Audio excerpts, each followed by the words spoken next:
The rise of humanity. The Xyrax Empire was once the undisputed ruler of the galaxy. Their reign was marked by fear and dominance, as they crushed all who dared to challenge them. The Xyrax were apex predators, a race of warriors born and bred for battle. For centuries, they expanded their empire, leaving a trail of destruction in their wake. No one could stand against them until the humans arrived. The arrival of humans in the galactic arena was met with little fanfare. They were seen as a primitive species, barely out of their home system, and certainly no match for the mighty Xyrax. When the Xyrax first encountered the human race, they dismissed them as insignificant. But the humans had something that the Xyrax lacked: an indomitable will to survive and a relentless drive to adapt.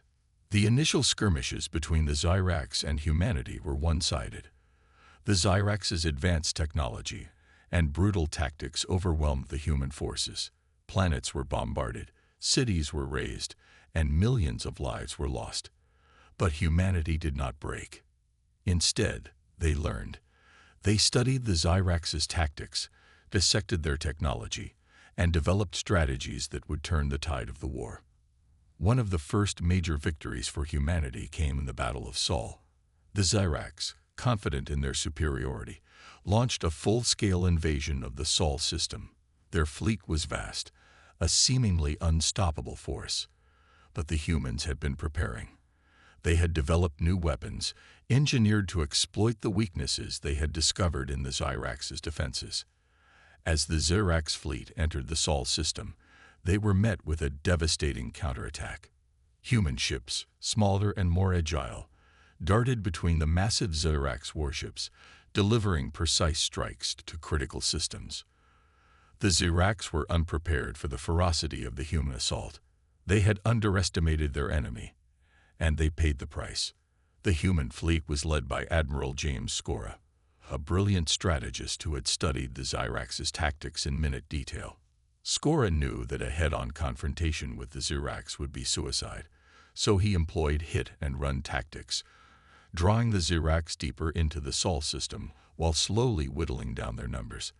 The Xyrax, blinded by their arrogance, did not realize they were being lured into a trap. As the battle raged on, the Xyrax fleet found itself surrounded. Human ships emerged from the shadow of planets and moons, cutting off their escape routes. In a final, desperate bid to turn the tide, the Xyrax unleashed their most powerful weapon, a planet-destroying cannon capable of annihilating entire worlds. But the humans were ready. They had developed a countermeasure, a weapon designed specifically to neutralize the Xyrax cannon.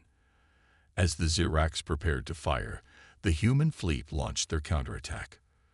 The weapon struck true, disabling the cannon just as it was about to fire. The resulting explosion tore through the Xyrax fleet, leaving them vulnerable to the final human assault. In the aftermath of the battle, the Xyrax were forced to retreat, their once mighty fleet reduced to a fraction of its former strength. The humans had not only survived, they had won. And in doing so, they had sent a clear message to the rest of the galaxy. Humanity was not to be underestimated. The Battle of Sol marked the beginning of the end for the Xyrax Empire. Over the following years, the humans launched a relentless campaign against the Xyrax, striking at their supply lines, their colonies, and their homeworlds. The Xyrax, who had once ruled the galaxy with an iron fist, were now fighting for their very survival. But humanity's victory came at a cost. The war against the Xyrax was brutal, and many human worlds were left in ruins. But through it all, the humans remained united. They knew that this was a fight they could not afford to lose. And so, they pressed on, determined to see the Xyrax Empire brought to its knees. As the war dragged on, the Xyrax became increasingly desperate. They began to employ more and more brutal tactics, hoping to break the human spirit. But each new atrocity only strengthened humanity's resolve. The humans had seen the horrors of war, and they were determined to end it, no matter the cost. And so, the humans continued their relentless advance, pushing deeper into Xyrax territory. With each victory, they grew stronger, more confident in their ability to defeat the once mighty Xyrax. The galaxy watched in awe as the humans, who had once been seen as little more than prey, became the galaxy's most feared predators. The Xyrax's desperation. The fall of the Xyrax Empire was not a sudden collapse but a slow, grinding defeat that played out over years of relentless warfare. As the humans pushed deeper into Xyrax territory, the Empire's leadership grew increasingly desperate. Their once unshakable confidence was replaced by fear and paranoia. The Xyrax had always believed in their superiority, but now they were facing an enemy that refused to be broken. The human strategy was both simple and devastatingly effective. They targeted the Xyrax's supply lines, cutting off resources and isolating their fleets. Without fresh supplies, the Xyrax war machine began to grind to a halt. Starving soldiers, malfunctioning equipment, and dwindling morale turned the once fearsome Xyrax forces into a shadow of their former selves. The human fleet, led by Admiral Skora, was relentless. They used guerrilla tactics to keep the Xyrax off balance, striking hard and fast, before retreating into the shadows. The Xyrax were not used to fighting an enemy that could adapt so quickly. Every time they developed a new tactic, the humans countered it with terrifying efficiency. But the humans were not just fighting the conventional war. They were waging a psychological battle as well. Propaganda broadcasts were beamed into Xyrax-controlled space, showing images of human victories and the Xyrax's failures. The broadcasts spoke of a galaxy where the Xyrax were no longer the dominant force, where their reign of terror had come to an end. These messages spread fear and doubt among the Xyrax population, further weakening their resolve. As the war dragged on, the Xyrax leadership became increasingly divided. Some advocated for a full-scale retreat, abandoning their outer territories to regroup and defend their core worlds. Others, more prideful and stubborn, insisted on continuing the fight, believing that they could still turn the tide. This internal conflict only served to weaken the Xyrax further, as resources were wasted on political infighting and power struggles. In a desperate bid to regain control of the war, the Xyrax deployed their most fearsome weapon, the Scourge Fleet. This fleet, composed of their most advanced warships and led by their greatest tacticians, was intended to be the hammer that would finally crush the human resistance. The Xyrax believed that once this fleet was unleashed, the humans would have no choice but to surrender. But the humans were ready. They had intercepted intelligence about the Scourge Fleet's movements and had prepared a trap. As the Scourge Fleet entered human-controlled space, they were met with an ambush. Human ships, lying in wait, unleashed a devastating barrage of missiles and energy weapons. The Xyrax ships, taken by surprise, were unable to mount an effective defense. The battle that followed was one of the bloodiest of the entire war. The Xyrax fought with the ferocity of a cornered animal, desperate to break free of the human trap. But the humans were relentless, coordinating their attacks with precision and striking at the weakest points of the Xyrax formation. Ship after ship fell, until the once mighty Scourge Fleet was reduced to a handful of battered survivors. In the aftermath of the battle, the Xyrax leadership was in disarray. The loss of the Scourge Fleet was a devastating blow, both militarily and psychologically. The Xyrax had put everything they had into that fleet, and its destruction marked the beginning of the end for the Empire. The humans, on the other hand, were emboldened by their victory. They knew that the Xyrax were on the ropes, and they pressed their advantage. Admiral Skora, now a legend among his people, led the final push into Xyrax space. The human fleet, bolstered by reinforcements and new technology, cut through the Xyrax defenses like a hot knife through butter. Planet after planet fell, as the humans liberated worlds that had been under Xyrax control for generations. The Xyrax, once feared throughout the galaxy, were now in full retreat, their empire crumbling around them. But the humans showed no mercy. They remembered the atrocities committed by the Xyrax, the countless worlds destroyed, and the billions of lives lost. The war had hardened them, and they were determined to see the Xyrax Empire wiped from the face of the galaxy.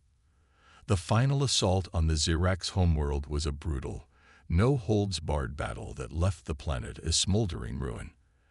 As the last of the Zyrax leadership was captured or killed, the galaxy breathed a collective sigh of relief. The reign of the Zyrax was over. Humanity had not only survived, but had emerged as the dominant power in the galaxy. The other species, who had once looked down on the humans, now viewed them with a mixture of awe and fear.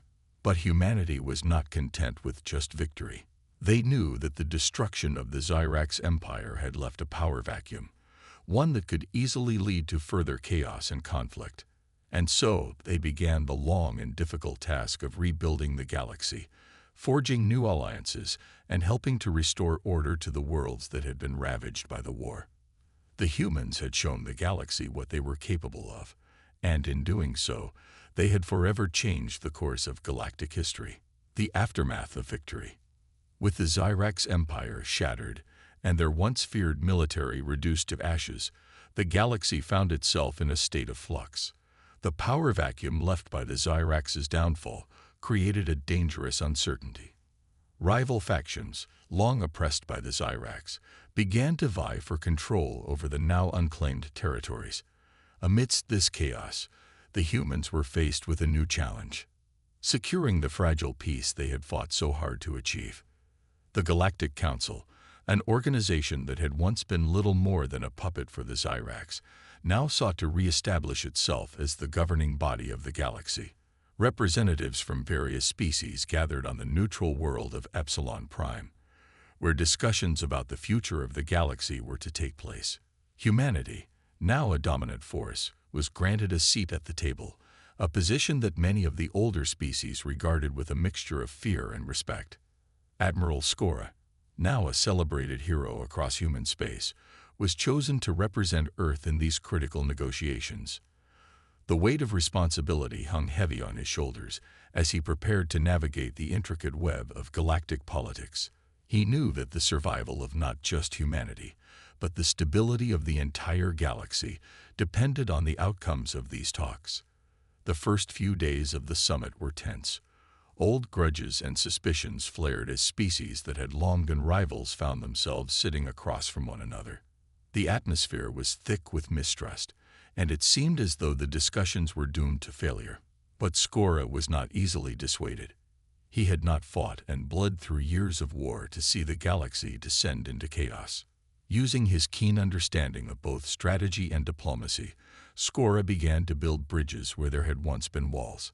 He listened more than he spoke, allowing the various factions to air their grievances while subtly guiding the conversation towards common ground. He emphasized the shared suffering that all species had endured under the Zyrax and the mutual benefits of a peaceful and cooperative galaxy. One of the key issues was the division of the former Zyrax territories. These resource-rich worlds were a tempting prize, and many species were eager to stake their claim. Skora proposed a solution that was both fair and strategic: a collective administration of the territories by a coalition of species, including humans, under the oversight of the Galactic Council. This would ensure that no single species could dominate the region, while also fostering cooperation and interdependence among the members of the coalition. The proposal was met with resistance at first, particularly from the Zorans, who had long coveted the Zyrax worlds for themselves. But Skora's calm and reasoned arguments, coupled with his reputation as the man who had outmaneuvered the Zyrax, slowly won them over. The Zorans, recognizing that outright conflict with the humans would be disastrous, reluctantly agreed to the plan. As the negotiations continued, Skora also pushed for the establishment of a unified galactic defense force. He argued that the Zyrax's reign of terror had been possible in large part because the galaxy's various species had been too divided to mount an effective resistance. A unified military force, composed of troops from all member species, would serve as a deterrent against any future aggressors and ensure that the horrors of the past were never repeated. This idea was met with more enthusiasm. Many of the smaller, weaker species saw it as a way to protect themselves against more powerful neighbors, while the larger factions appreciated the potential for greater security and stability. The formation of this defense force became one of the cornerstones of the new Galactic Council's mandate. But not everyone was pleased with the direction the talks were taking. In the shadows, a faction of former Xyrax loyalists, who had survived the fall of their empire, plotted to undermine the negotiations. They viewed the council as weak and believed that the galaxy could only be ruled through strength and fear, the Xyrax way. These loyalists began to launch terrorist attacks against key figures involved in the talks, hoping to destabilize the process and create an opportunity for their return to power. Skora quickly realized that the summit was under threat. He worked tirelessly to coordinate security measures, deploying human forces alongside those of other species to protect the delegates.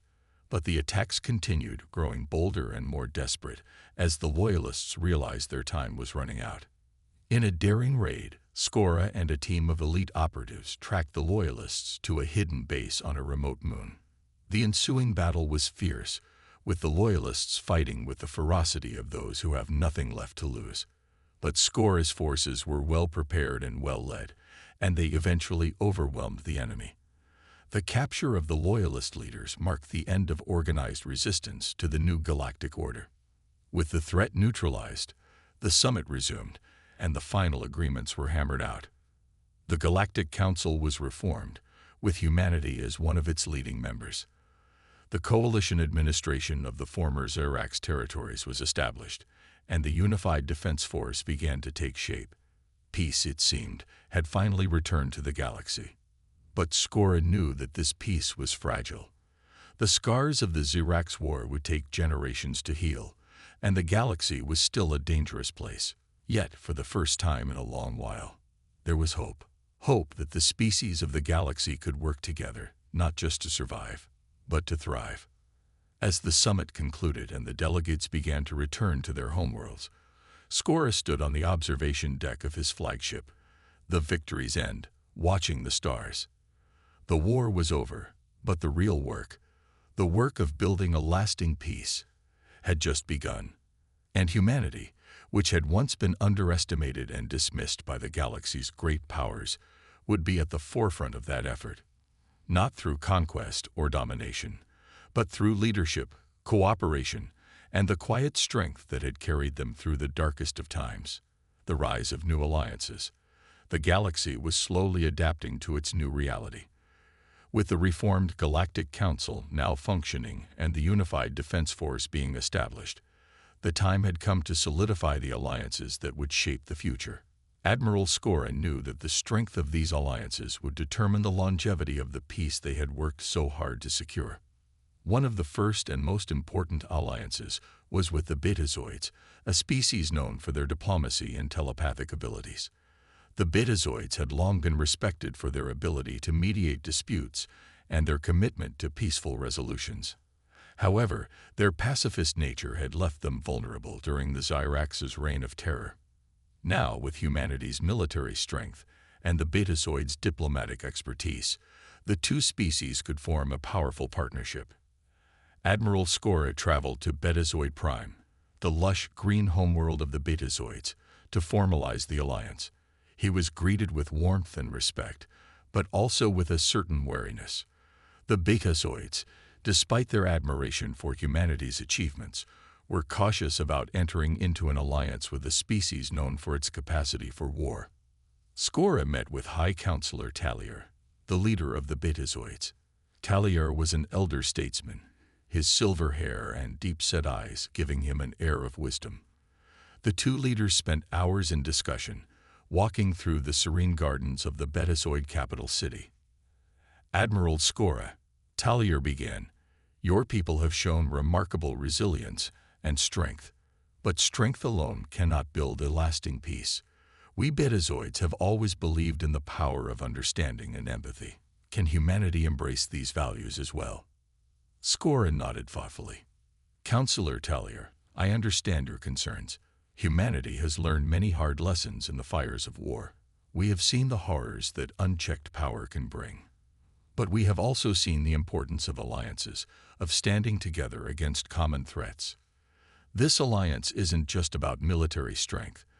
It's about combining our strengths, yours in diplomacy and ours in defense, to ensure that the peace we've won is not lost." Yet, Skora knew that the challenges were far from over.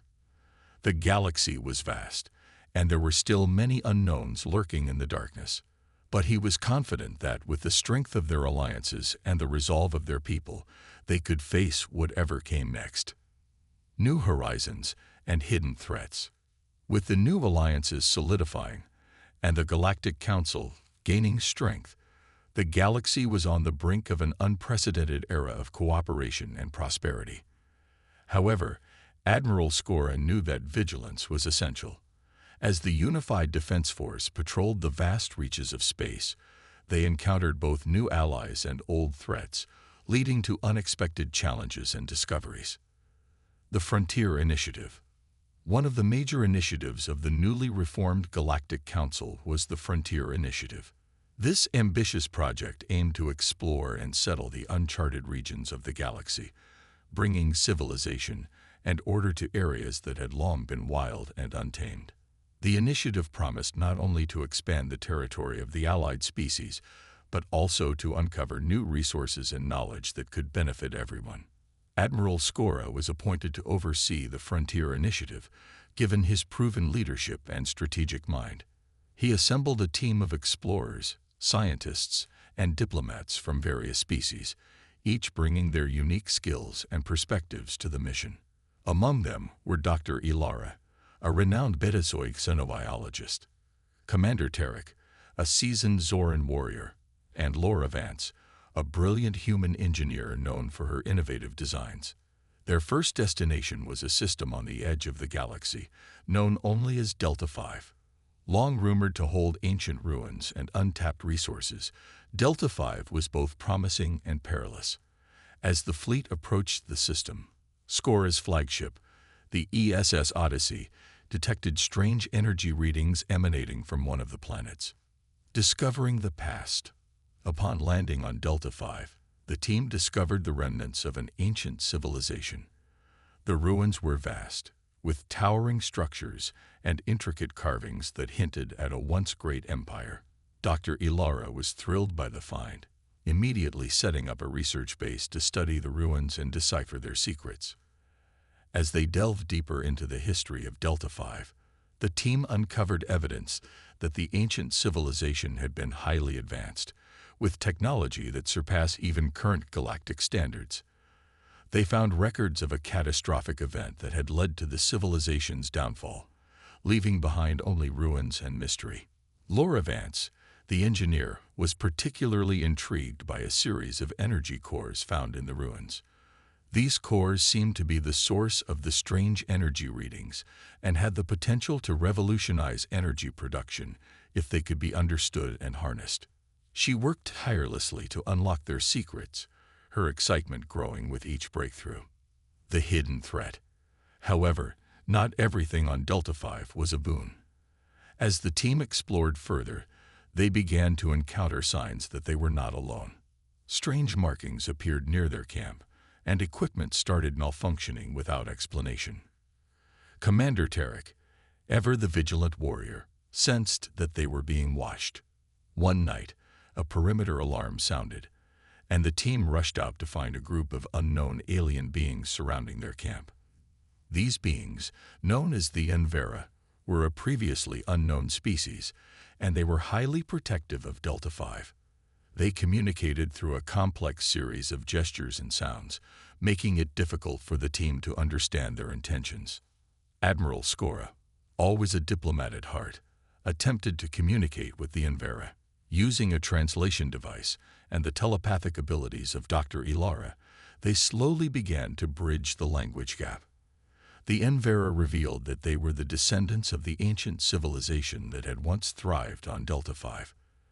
They had survived the cataclysm and had remained hidden, guarding the secrets of their ancestors. The Envera were initially suspicious of the team's intentions, fearing that they sought to exploit the planet's resources. However, Skora assured them that their mission was one of exploration and cooperation. He proposed a partnership, offering to help the Envera restore their civilization in exchange for sharing their knowledge and technology.